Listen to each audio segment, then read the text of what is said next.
দিনবার্তায় আপনাদের স্বাগত। আমি জয়দীপ। এখনকার বিস্তারিত। রাজনৈতিক কার্য ব্যাপার বিষয়ক কমিটির প্রথম সভা শ্রীভূমি জেলায় নবাগত কমিটির উদ্যোগে আয়োজন হয় বিশেষ সভা।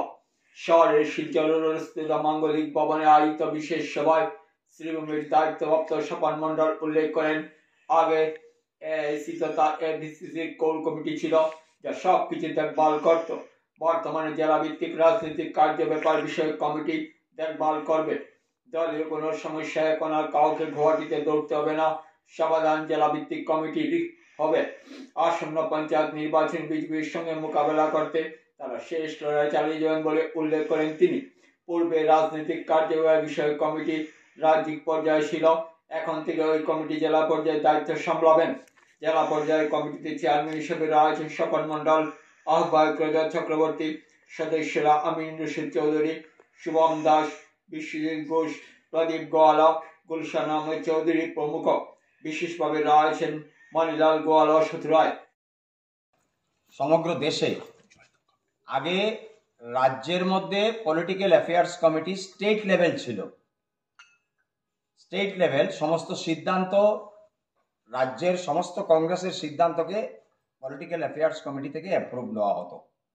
এখন সেই পলিটিক্যাল অ্যাফেয়ার্স কমিটিটা প্রত্যেক জেলা কংগ্রেসের মাধ্যমে সেটা গঠন করা হয়েছে এবং সেই পলিটিক্যাল অ্যাফেয়ার্স কমিটির today is the first meeting of the political affairs committee of Karimganj district Congress committee, and Mr. Swapan Mondal, in charge Karimganj District Congress Committee from APCC, General Secretary Assam Pradesh Congress Committee.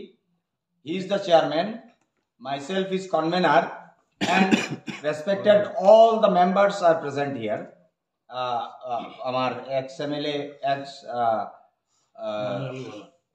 Manilal Gwala, Amar Sotuda, ex-DCC President, Gulshan Ahmed Chowdhury, member, Shubham Das, member, Beauty Begum Chowdhury, member, Pradeep Gwala, member, Bishwajit Ghosh, member, PCC General Secretary Aminur Rashid Chowdhury is also the member.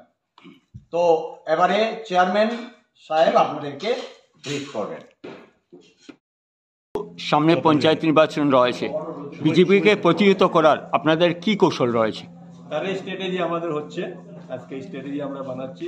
করিমগঞ্জে BJP প্রতিহত হয়ে যাবে, করিমগঞ্জে BJP থাকবে না। আমরা strategy আজকে বানিয়ে দিচ্ছি। আজকে মিটিং এর পরে প্রেস মিট হবে।